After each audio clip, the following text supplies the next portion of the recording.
آسمان سے نیچے اتریں گے، دو فرشتوں کے کندھوں پہ ہاتھ رکھا ہوگا، تازہ وضو کے آثار ان کے بدن سے ہویدا ہوں گے اور قطرے ٹپک رہے ہوں گے پانی کی زلفوں سے۔ فجر کی نماز کا وقت ہوگا، لوگ صفے باندھ کے انتظار میں ہوں گے، اقامت کہی جا چکی ہوگی کہ حضرت عیسیٰ آئیں گے۔ کہا جائے گا کہ آپ مصلی پہ آ جائیں، لیکن وہ حضرت امام مہدی سے کہیں گے آپ مصلی پہ آئیں، پیچھے نماز پڑھیں گے امام مہدی کے۔ میرے اور آپ کے آقا و مولا نے کہا، کروڑوں سلام ان پہ، فرمایا کہ وہ وقت کیسا ہوگا جب عیسیٰ ابن مریم آئیں گے لیکن امام تم سے ہوگا۔ تو حضرت امام مہدی کے پیچھے نماز پڑھیں گے، پھر حضور کے دین کے لیے میدان عمل میں نکلیں گے۔ اس وقت امت 3 گروہوں میں بٹ چکی ہوگی۔ احادیث آخر الزماں پڑھیے، ایک گروہ کٹ چکا ہوگا، شہید ہو چکا ہوگا، ایک گروہ فرار کا رستہ اختیار کر لے گا، منطقیں تراش لے گا، فلسفے بگا رہا ہوگا۔ اتنی بڑی طاقت کے ساتھ لڑنا ہمارے بس کا روگ نہیں ہے۔ اتنے اسلحے، اتنے آلات حرب و ضرب، اتنی جدید ٹیکنالوجی ہمارے بس کا روگ نہیں مقابلہ کرنا، لہٰذا عافیت قدے میں بیٹھ جائیں گے۔ یہ دوسرا گروہ ہوگا۔ تیسرا گروہ میرے حضور نے ارشاد فرمایا کہ وہ اقصی کے دروازوں پر حق کے لیے لڑ رہا ہوگا۔ حضرت امام مہدی ان کے پاس آئیں گے، ہمارے بنگلوں میں نہیں آئیں گے، ہمارے فارم ہاؤسوں میں نہیں آئیں گے، ہماری مارکیٹوں میں نہیں آئیں گے۔ امام مہدی ان کے پاس آئیں گے، ان کو آ کے کہیں گے بتاؤ کیا کرنا ہے۔ حضرت عیسیٰ ان کے پاس آئیں گے اور کہیں گے بتاؤ کیا کرنا ہے۔ یا تو میں بد دعا کرتا ہوں اور یہ سارے جو ہیں وہ آغوش موت میں چلے جائیں گے اور تمہیں فتح ہو جاتی ہے، اور یا پھر ہم ان کے ساتھ لڑتے ہیں، اللہ ہمیں فتح دے گا۔ حضرت عیسیٰ کے انفاس سے دجال یوں پگھلے گا جیسے نمک میں پانی پگھلتا ہے۔ تو وہ سب کہیں گے ہم نے تو لڑنا ہے۔ حضرت عیسیٰ کہیں گے چلو پھر، اور اللہ تعالیٰ جل شانہ مسلمانوں کو وہ قوت دے گا۔ اور آج جو دلیر بنے ہوئے ہیں، کیونکہ 57 اسلامی ملکوں کے حکمران بھیگی ہوئی بلیاں ہیں، اس لیے وہ شیر بنے ہوئے، اور آج وہ مسلم خواتین پر شراب پھینک رہے ہیں۔ چند اسرائیلی نوجوان اکٹھے ہوتے ہیں اور کہتے ہیں فلاں علاقے میں چلو، غزہ کے فلاں علاقے کی عورتیں بڑی خوبصورت ہیں۔ یہ امت کا، یہ آج کا درد ہے، لیکن ہمارے سینے میں ٹھنڈ پڑتی ہے حضور کے ان فرامین کو پڑھ کے کہ یہ کسی پتھر کے پیچھے چھپ کے پناہ لینا چاہیں گے تو مخبر صادق آمنہ کے لال نے فرمایا وہ پتھر آواز دے کے مسلم مجاہد کو کہے گا ادھر آ، یہ ظالم میرے پیچھے چھپا ہوا ہے۔ کوئی درخت بھی ان کو پناہ نہیں دے گا سوائے الغرقت نامی ایک درخت کے، جس کے بارے میں وہ جھاڑی ہے، حضور فرمایا شجرۃ الیہود، یہ یہودیوں کا درخت ہے، یہ صرف پناہ دے گا، اس کے علاوہ کوئی ان کو پناہ بھی نہیں دے گا۔ اور سنو تمہیں ٹھنڈ پڑنی چاہیے، ہمارا دل سلگ رہا ہے اس وقت امت کے حالات کو دیکھ کے، لیکن خزاں کے بعد کا موسم بہار ہوتا ہے، انشاءاللہ وہ وقت آنے والا ہے، اور یہ حضور کا فرمان اور صحیح حدیث ہے۔ اللہ کے محبوب نے ارشاد فرمایا پتھر اور گارے سے اور اینٹ اور جو ہے وہ مٹی سے بنا ہوا کوئی گھر، اون اور چمڑے کا بنا ہوا کوئی خیمہ پھر ایسا نہیں رہے گا جہاں کلمۃ الاسلام داخل نہیں ہوگا۔ گویا شرق سے غرب تک، شمال سے جنوب تک، کائنات کی ایک ایک چھت پہ جھنڈا میرے حضور کے نام کا جھول رہا ہو۔ اللہ کا وعدہ ہو والذی ارسل رسولہ بالہدی ودین الحق لیظہرہ علی الدین کلہ، اللہ نے وعدہ کیا کہ دین اسلام کو میں غالب کر کے رہوں گا، رسول کو بھیجا اس لیے، اور وہ زمانہ، وہ وقت دیکھے گا 40 سال تک خلافت علی منہاج النبوہ قائم رہے گی، حتیٰ کہ بکری گھاٹ کے اوپر پانی پی رہی ہوگی تو شیر آئے گا تو ایک کونے میں پانی پی کے چلا جائے گا، اس کو ہمت نہیں ہوگی کہ بکری کو آنکھ اٹھا کے دیکھے کہ مسلمانوں کا خلیفہ بیٹھا ہوا ہے۔ 40 سال تک یہ امن قائم رہے گا اور پوری دنیا کے اوپر جھنڈے میرے حضور کے جھولتے رہے. اور یہ وقت آنا ہے، میں نے اور آپ نے اپنی نسلوں کو بتا کے جانا ہے دجال کے بارے میں. صحابہ دجال کے بارے میں اپنی نسلوں کو یوں سکھاتے تھے جیسے قرآن کی آیتیں سکھائی جاتی. صحابہ کہتے ہیں حضور نے ہمیں دجال کے بارے بتایا اور تھوڑے فاصلے پر کھجور کا ایک جھنڈ تھا اور حضور بیان کر رہے تھے. اور اس طرح حضور نے کہا کہ بس وہ بہت جلد آنے والا ہے، تو ہمیں لگا کہ اس جھنڈ کے پیچھے ہوگا کہیں، ابھی نکل کے آ جائے گا. اس قدر صحابہ کو بتایا کہ بہت جلد دجال ظہور پذیر ہونے والا ہے. اور آج تو دجالی فتنے پوری طرح سے محو نفوذ ہیں اور گلی گلی دجال اپنی تمام تر توانائی کے ساتھ مسلمانوں کو جو ہے وہ کیپچر کر رہا ہے. میں کہتا ہوں اگر ہم نے اپنی نسل کو نہ بتایا تو آنے والی نسل ہماری دجال کے قبضے میں ہوگی اگر اس کے ساتھ نفرت پیدا نہ کی. کیونکہ وہ بھرپور پیکج بھی دے گا، زندہ بھی کرے گا، مارے گا بھی. آج بھی لوگ کہتے ہیں جناب جو ہے وہ ہم نے اپنی معیشت بھی تو بچانی ہے، ہمارے ایوان بالا کے اندر قرارداد پیش کی کہ ہمیں بھی ڈالر چاہیے، تو وہ پیکج بھی دے گا اور دوسری جانب خوف بھی دے گا. اور بہت سارے لوگ دجال کے ساتھ کھڑے ہو جائیں گے، لیکن جن کے سینے میں ایمان کا چراغاں ہوگا وہ ٹکڑے ٹکڑے بھی کر دے گا، پھر بھی کلمہ حق نہیں چھوڑیں گے. ہم نے اپنے آپ کو اتنا مضبوط کرنا ہے، اپنی نسلوں کو اتنا مضبوط کرنا ہے، یہ کسی صورت کے اندر بھی دجال کے ساتھ کھڑی. یہ جو 30 جھوٹے نبوت کے دعوے دار ہیں، ان کو کذاب بھی کہا گیا، ان کو دجال بھی کہا گیا. اور دجال اعظم بڑا دجال وہ سب سے آخر میں آنے والا ہے، لیکن وہ اس کا استدراج تو ہوگا جو کچھ دیر چلے گا، لیکن حضرت عیسیٰ کے انفاس سے وہ پگھل جائے گا اور اللہ اسلام کا بول بالا کرے گا. تو آج نہیں تو کل اسلام کا بول بالا ہونے والا ہے. ان مشکل حالات میں تذبذب میں مبتلا نہیں ہونا، کمزوری میں نہیں آنا. یہ مشکل حالات ہیں اس وقت امہ کے اوپر، اور 56-57 اسلامی ملک جو ہے وہ ہتھیار پھینک چکے ہیں. یہ کل کا ہی آپ جنرل اسمبلی کا اجلاس اٹھا کے دیکھیے، کشمیر کی بات کی ہی نہیں گئی، چھوڑ دیا کشمیر کو. فلسطین کا بھی نام چھوڑ دیں کوئی پرواہ نہیں، زمانہ چھوڑ دیں. میں کہتا ہوں مالک وہ جو ڈٹے ہیں اقصیٰ کے دروازے پہ، ان کے حوصلے نہ ٹوٹنے دینا، ان کو سر بلند رکھنا، ان کو اونچا رکھنا، اور ان کے پیغام کا ابلاغ دنیا کے اوپر ہوگا. اور انشاءاللہ وہ وقت آنے والا ہے کہ پوری دنیا کے اوپر اسلام کا غلبہ ہوگا. ملیں گے سینہ چاکانے چمن سے سینہ چاک، بزم گل کی ہم نفس باد صبا ہو جائے گی. شبنم افشانی پیدا کرے گی میری سوز و ساز، اس چمن کی ہر کلی درداشت نہ ہو جائے گی. آسماں سحر کے نور سے ہوگا آئینہ پوش، اور ظلمت رات کی سیما پا ہو جائے گی. شب گریزہ ہوگی آخر جلوائے خورشید سے، یہ چمن معمور ہوگا نغمہ توحید سے. انشاءاللہ ہم نے حصہ ڈالنا ہے اور دعا کرنی، اللہ اگر ہماری زندگی میں حضرت امام مہدی حضرت عیسیٰ آئے، اللہ ان کے لشکر میں شامل فرمانا.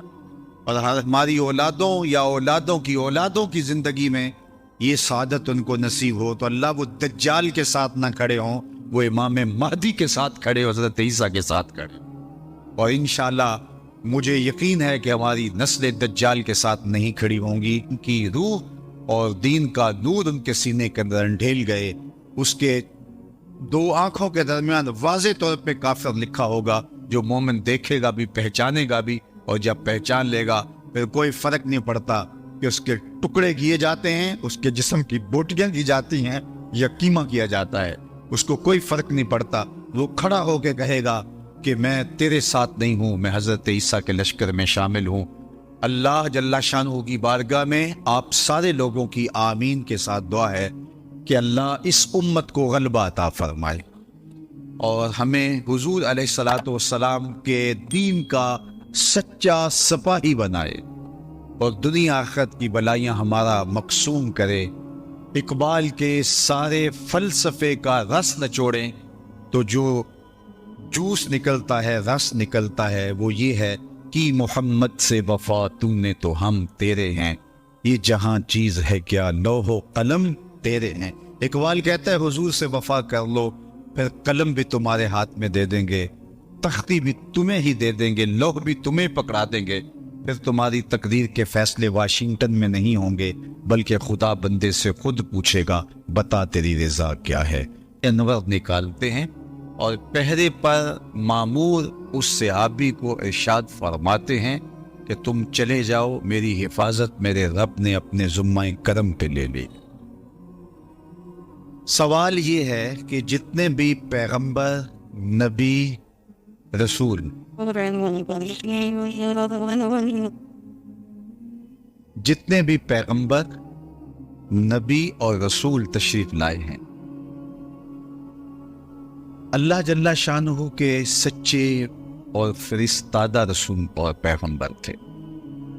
انہیں شہید کیا گیا، لیکن اللہ نے ان کی حفاظت نہیں فرمائی۔ حضور بھی اللہ کے نبی ہیں، لیکن اللہ نے اپنے محبوب کی حفاظت اپنے ذمہ کرم پہ لی اور کہا کہ محبوب تیری حفاظت ہمارے ذمہ رہی۔ تو یہ ایک دوسرا سوال ہے۔ قرآن بھی اللہ کی کتاب اور باقی کتابیں بھی جو اس سے پہلے نازل ہوئی وہ بھی اللہ کی کتاب۔ حضور اللہ کے رسول، باقی اس سے قبل جو رسول اور پیغمبر ہوئے وہ بھی اللہ کے فرستادگان، ان کی حفاظت اپنے ذمہ کرم پہ نہیں لی، حضور کی حفاظت اپنے ذمہ کرم پہ لی۔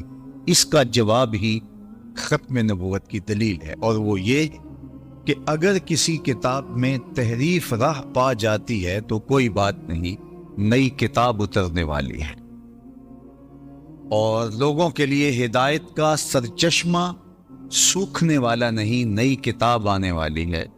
کوئی بات نہیں ہے کتاب میں تحریف راہ پا گئی ہے تو دوسری کتاب آئے، اس میں تحریف کر لی تیسری کتاب آئے، اس میں تحریف کر لی تو چوتھی کتاب آئے۔ قرآن کے بعد چونکہ کوئی کتاب نہیں ہے، فَبِأَيِّ حَدِيثٍ بَعْدَهُ يُؤْمِنُونَ، اس کے بعد تم کس پہ ایمان لاؤ گے؟ اگر اس میں بھی تحریف کی راہ پائی جاتی ہے تو پھر قیامت تک آنے والے انسانوں کے لیے ہدایت کا کوئی سرچشمہ نہیں ہوگا۔ تو قرآن کی حفاظت کا ذمہ اپنے ذمہ کرم پہ لینا اس بات کی دلیل ہے کہ قرآن کے بعد کوئی کتاب اترنے والی نہیں ہے۔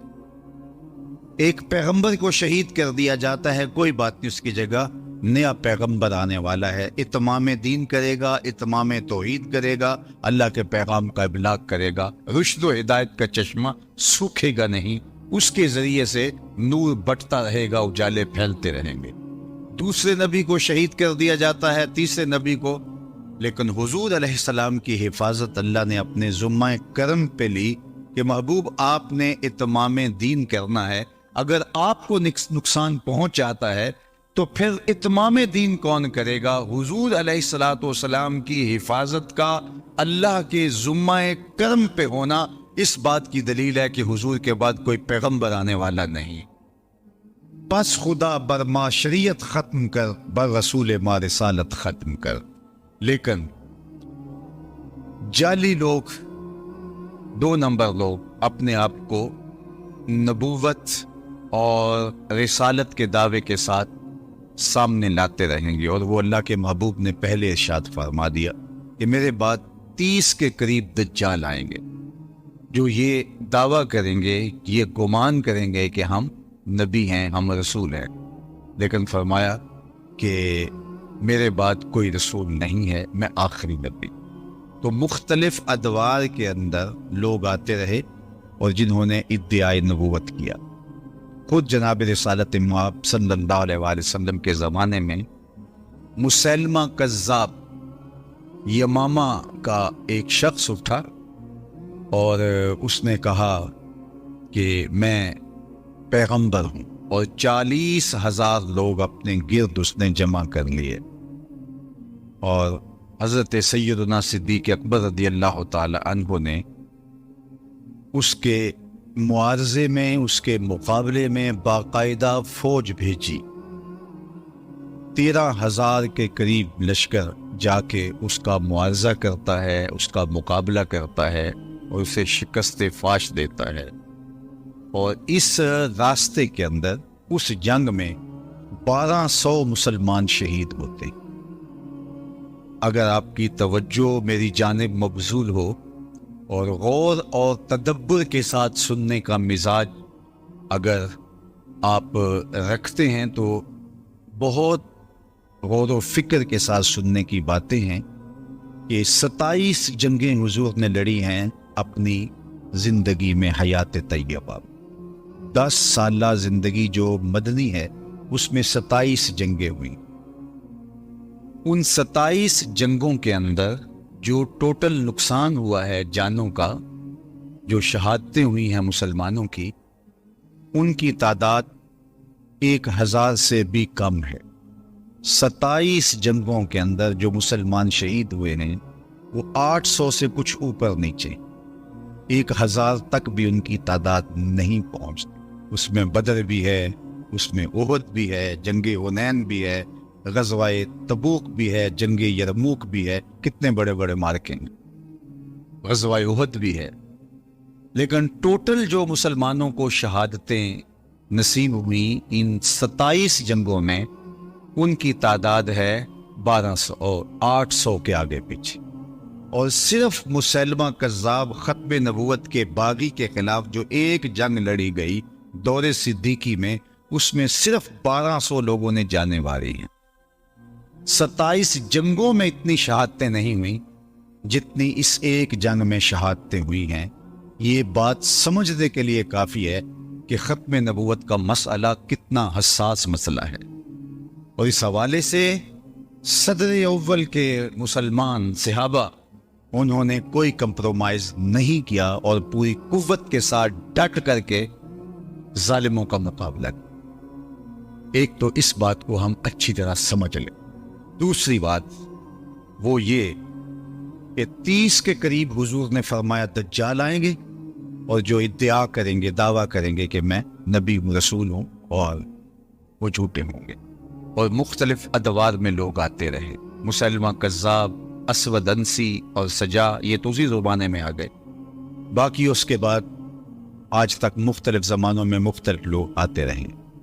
لیکن جب وہ لوگ جنہوں نے نبوت کا دعویٰ کیا اپنے منطقی انجام کو پہنچے تو ان کی جو جماعت ان کے ساتھ شامل ہوئی، جو لوگ شامل ہوئے، ان کی جھوٹی امت بنی جو، تو وہ بھی ان کے ساتھ اپنے منطقی انجام کو پہنچ گئے. آج آپ دنیا بھر میں ڈھونڈیں گے تو اسود انسی کا ماننے والا کوئی موجود نہیں ہوگا. آپ دنیا بھر میں تلاش کریں گے، سجا نامی اس خاتون کا کوئی ماننے والا نہیں ہوگا. آپ کو مسلمہ کذاب کا ماننے والا نہیں ملے گا. متنبی کوئی بھی ہو اس کا ماننے والا آپ کو نہیں ملے گا. لیکن کیا وجہ ہے کہ جب وہ ہمارے پنجابی میں کہتے ہیں کہ جدھر گئیاں بیڑیاں ادھر گئے ملا، جب وہ جھوٹے مدعیان نبوت اپنے منطقی انجام کو پہنچ گئے تو ان کے ماننے والے بھی ساتھ ہی ان کے ختم ہو گئے. چند سالوں کے اندر ان کا وجود مٹ گیا. لیکن کیا وجہ ہے کہ 2 لوگ ایسے ہیں کہ جن کو مرے ہوئے 100 سال سے زیادہ عرصہ بیت گیا ہے اور ان کے ماننے والے آج بھی دنیا کے اوپر موجود ہیں.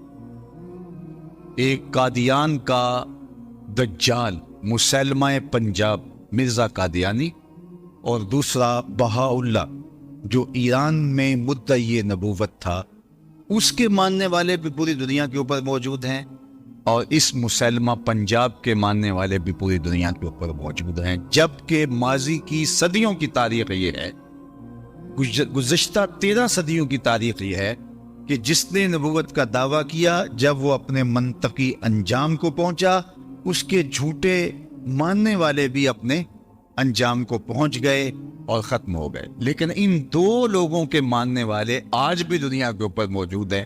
تو یہ ایک سوالیہ نشان ہے، اور اس کو غور و تدبر کے ساتھ ہمیں سمجھنا پڑے گا کہ ایسا کیوں ہے.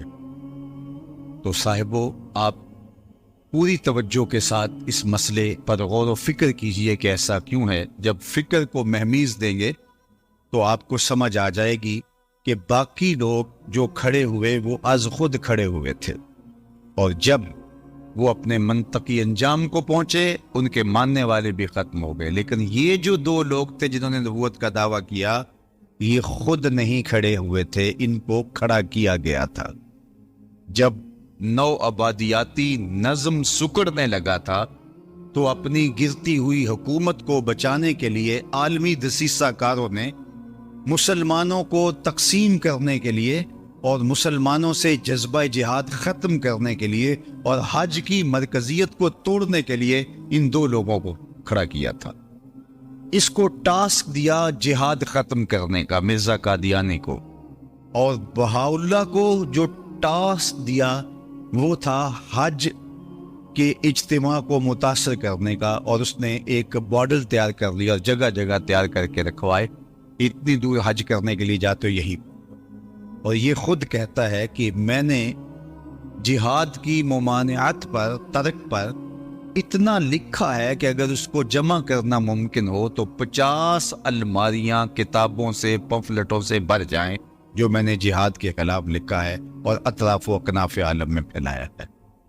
تو اس کو ٹاسک دیا گیا تھا کہ مسلمان کے سینے سے جہاد کو ختم کیا جائے، چونکہ انگریز نے حکومت چھینی تھی مسلمانوں سے۔ ہندو تو پہلے بھی غلام تھے، اب وہ ان کے غلام ہو گئے، انہیں ہندوؤں سے ڈر نہیں تھا، انہیں ڈر تھا مسلمانوں سے۔ فروغ آدم خاکی سے انجم سہمے جاتے ہیں کہ یہ ٹوٹا ہوا تارا مہ کامل نہ بن جائے، اس لیے وہ قوت جسے جہاد کہتے ہیں اس کو ختم کرنے کے لیے مرزا غلام محمد قادیانی کو کھڑا کیا گیا، اور اس کی جتنی بھی تحریرات ہیں آپ پڑھ کے دیکھیں تو اس میں اس نے جہاد کے خلاف بات کی ہے کہ یہ نہیں ہونا چاہیے، یہ قلم کا زمانہ ہے، جہاد کا زمانہ نہیں ہے۔ اگرچہ امت مسلمہ نے اس کو مسترد کر دیا اور وہ بدترین موت مر گیا، لیکن چونکہ جنہوں نے کھڑا کیا تھا وہ تو آج بھی ان کی سرپرستی کر رہے ہیں، لہٰذا ان کے ماننے والے آج بھی موجود ہے۔ اس دور کے اشرافیہ نے مانا تھا، کیونکہ تاج برطانیہ کے زیر سایہ یہ پودا کاشت کیا گیا تھا اور ان لوگوں کو اس کے سائے میں لا کے بٹھایا گیا تھا، تو اس دور کے اشرافیہ نے مانا تھا اور اس کو اپنا معاذ اللہ پیغمبر کہا تھا، اور آج بھی مغرب دھڑا دھڑ ان کو ویزے دیتا ہے، جبکہ آج ان ممالک کا ویزا لینا کار دارت، لیکن ان کو 1 سیکنڈ میں ویزا مل جاتا ہے، اور وہ اس لیے کہ ان کے سرپرست جو ہے وہ ان کو جو ہے وہ راستہ دیتے ہیں اور ان کو حفاظتوں کا حصار دیتے ہیں اور ان کو تکریم دیتے ہیں۔ اس لیے آج بھی پاکستان کے اندر 1 سال میں محتاط اندازے کے مطابق 10,000 لوگ 1 سال میں بیرون ملک جانے کے لیے اپنے آپ کو مرزائی لکھ رہے ہیں، اور مرزائی لکھنے کا مطلب مرزائی ہو جانا ہے۔ اگر کوئی شخص کہتا ہے کہ چلو کوئی بات نہیں، میں اوپر سے لکھ رہا ہوں، شریعت کے حکام ظاہر پہ ہوتے ہیں، وہ مرزائی ہو جاتا ہے۔ اور ہمارے قریب ایک واقعہ ہوا کہ ایک شخص نے بیرون ملک جانے کے لیے کاغذ بھرے اور اس کے اوپر مرزائی لکھا، لیکن ابھی جا نہیں سکا تھا، وہ بدبخت کہ موت کی گھاٹ اتر گیا اور اللہ کی گرفت میں آ گیا۔ تو اس کے خاندان والوں نے کہا کہ چونکہ یہ تو ایک طریقہ تھا باہر جانے کا، اسے مسلمانوں کے قبرستان میں دفن کر دیا گیا، لیکن پھر بعد میں وہ مسلمانوں کے احتجاج کی وجہ سے اس کو اکھاڑ کر کے مسلمانوں کے قبرستان سے نکالا۔ تو یہ بات ذہن میں رکھیے گا کہ یہ خود کاشتہ پودا نہیں ہے، بلکہ یہ یہودیت کا کاشت کیا ہوا پودا ہے۔ اس لیے علامہ اقبال نے کہا تھا کہ مرزائیت یہودیت کا چروا ہے، اور کسی نے کہا تھا کہ یہ اسلام کے بھی دشمن ہیں اور پاکستان کے بھی دشمن، اور انہوں نے ہمیشہ اسلام کو نقصان پہنچایا اور انہوں نے ہمیشہ پاکستان کو نقصان پہنچایا۔ لیکن دنیا کی تاریخ کا یہ انوکھا باب ہے کہ پاکستان کی نیشنل اسمبلی میں ان کو قانوناً پاکستان کے آئین اور دستور کے مطابق کافر ڈکلیئر کیا گیا، لہٰذا انہوں نے اس کو مانا نہیں، تسلیم نہیں کیا، اور در بدری کی ٹھوکریں کھا رہے ہیں اور ذلیل و رسوا ہو رہے ہیں۔ لیکن یہ قانون باقی رہے گا. آئے دن چھیڑ چھاڑ کی جاتی ہے اور یہ کوشش کی جاتی ہے اور لوگوں کے دل میں ان کا جو ہے وہ ان کو مظلوم بنا کے پیش کیا جاتا ہے کہ یہ بھی تو اس ملک کے باسی ہیں, ان کو بھی حق ہونا چاہیے, اور یہ حکومت فیصلہ واپس لے لے کسی طرح سے یا اس کے اندر کوئی ترمیم کر لی جائے. لیکن میں کہتا ہوں کہ آسمان تو پھٹ سکتا ہے, زمین کے ٹکڑے تو ہو سکتے ہیں, چاند بے نور ہو سکتا ہے, سورج بے نور ہو سکتا ہے, لیکن مرزائی کل بھی کافر تھے, مرزائی آج بھی کافر ہیں اور مرزائی کل بھی کافر رہے. مرزائی کبھی بھی جو ہے وہ اس دائرے سے نہیں نکل سکتے, کیونکہ جو حضور کے ختم نبوت کا منکر ہے وہ کافر ہے.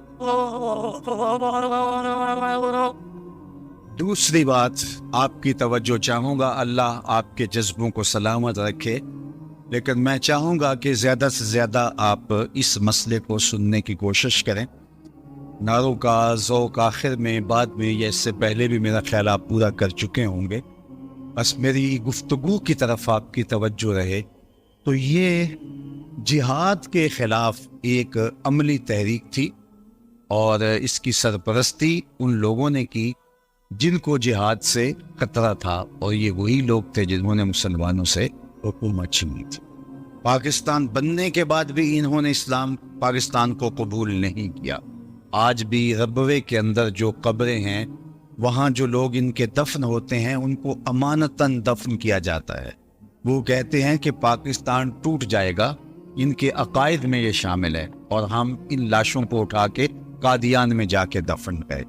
جب پاکستان ایٹمی طاقت بنا تو پوری دنیا کے اوپر چراغاں کیا گیا, لیکن ربوے میں سوگ منایا گیا. اور جب پاکستان دو لخت ہوا, پاکستان جب ٹوٹا اور بنگلہ دیش اور پاکستان دو الگ حصوں میں بٹا, تو اس وقت قادیان میں چراغاں کیا گیا تھا, اور ان کا خیال تھا کہ پاکستان بھی عنقریب ٹوٹ جائے گا. لیکن میں بار بار کہہ چکا ہوں, مشکل وقت قوموں پہ آتے ہیں, آتے رہیں گے. ہمارے گھروں میں بھی آتے ہیں, خاندانوں میں بھی آتے ہیں, بستیوں شہروں میں بھی آتے ہیں, لیکن سن لیجئے پاکستان ختم ہونے کے لیے نہیں, قیامت تک قائم رہنے کے لیے معرض وجود میں آیا. پاکستان مٹنے کے لیے نہیں بنا تھا. یہ سبز ہلالی پرچم قیامت تک فضاؤں میں جھولتا رہے گا, اور پاکستان کل بھی زندہ باد تھا, پاکستان آج بھی زندہ باد ہے, اور پاکستان کا نام روشن رہے گا. مشکل وقت گزر جائے گا انشاءاللہ, اور پھریرے پاکستان کی عظمتوں کے لہراتے رہے. تیسری بات, اور میری گفتگو اختتام کی طرف چلی جائے گی, کہ جہاد کے خاتمے کے لیے یہ سارا ڈرامہ رچایا گیا تھا. بہاؤاللہ کی جو تحریک تھی وہ حج کے خاتمے کے لیے وہ ڈرامہ رچایا گیا تھا, اور یہاں جہاد کے لیے. لیکن جہاد ختم ہونے والا نہیں ہے. میرے اور آپ کے آقا و مولا مخبر صادق, ہمارے ماں باپ ان پہ قربان, آپ نے کہا تھا جہاد قیامت تک جاری رہے گا. تھوڑے لوگ ہوں گے لیکن لڑتے رہیں گے, اور فرمایا اقصی کے دروازوں پر لوگ موجود رہیں گے جو جہاد کا پرچم اٹھائے رکھیں گے. اور آج اقصی کے دروازوں پر لڑنے والے غزہ کے ان مجاہدوں کو ہم سیلوٹ کرتے ہیں, سلام پیش کرتے ہیں کہ پوری دنیا نے ان کا ساتھ چھوڑ دیا, اور کفر اسرائیل کے ساتھ آ کے کھڑا ہو گیا.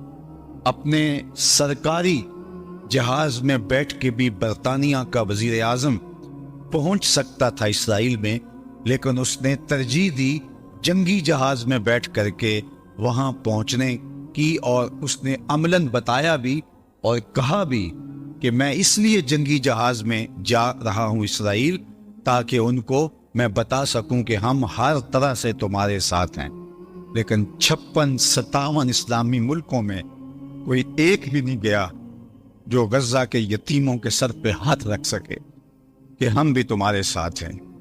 لیکن غزہ کے مجاہدوں, تمہیں سلام ہو, تمہیں آمنہ کا لال دیکھ رہا ہے. سنو میرے حضور نے ارشاد فرمایا, والذی, ارشاد فرمایا حضور نے کہ قرب قیامت میں جب دجال آئے گا, ابھی تو دجال کا ظہور ہونے والا ہے, دجالی قوتوں کا ظہور ہے, لیکن فرمایا قرب قیامت میں جب دجال آئے گا تو میرے غلام اس کے مقابلے میں نکلیں گے، حق کے راستے پہ اپنا سب کچھ کٹوانے کے لیے۔ سنو، صحاح کی روایت ہے، انی لعارف اسماءہم، میں اپنے ان غلاموں کو نام بنام جانتا ہوں، واسماء آبائہم، ان غلاموں کے ماں باپ کے ناموں کو بھی جانتا ہوں۔ کہانی ختم نہیں ہوئی، وَأَلْوَانَ خُيُولِهِمْ، جن سواریوں پر چڑھ کے جہاد کریں گے میں محمد ان سواریوں کے رنگوں کو بھی جانتا ہوں۔ کون سا غلام، کس کا بیٹا، کس